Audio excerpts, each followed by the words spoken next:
Hi all, இன்றைக்கி ஈஸியான மாங்காய் தொக்கு ரெசிபி தான் உங்களோட ஷேர் பண்ணுறேன். அதுக்கு ஒரு வானலியில் கொஞ்சமாக எண்ணெய் காஞ்சதும் கொஞ்சம் கடுகு பொரிஞ்சதும் கொஞ்சம் வெந்தயம், அதுக்கப்புறம் சீரகம். உங்களுக்கு வேணும்னா நீங்கள் வரமிளகா சேர்த்துக்கலாம், நான் இன்னைக்கு சேர்க்கல. அதுக்கப்புறம் பொடியாக அரிஞ்ச வெங்காயமும் கருவேப்பிலை சேர்த்துட்டு நல்லா வதக்கிட்டு அதுக்கப்புறம் கொஞ்சம் பழுத்த தக்காளியை நான் சேர்த்துக்கிறேன். உங்களுக்கு தேவைப்பட்டால் இந்த பழுத்த தக்காளியை சேர்த்துக்கலாம், இல்லைனா ஸ்கிப் பண்ணிவிடுங்க.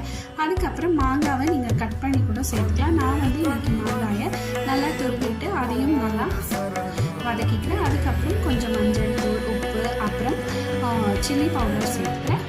கொஞ்சமாக தனியா பவுடரும் சேர்த்துக்கோங்க. இதெல்லாம் நல்லா மிக்ஸ் பண்ணிவிட்டு கொஞ்சம் தண்ணி விட்டுக்கோங்க. அதுக்கப்புறம் மூடி வச்சுட்டு நல்லா ஒரு 5 to 10 minutes நீங்கள் விட்டுட்டிங்கன்னா இந்த தொக்கு நல்லா ரெடி ஆகிடும். கொஞ்சம் வெல்லமும் சேர்த்துக்கோங்க. அப்போ நம்மளுக்கு ஸ்வீட்டாக ஸ்பைஸியாக டேங்கியாக இருக்கும்.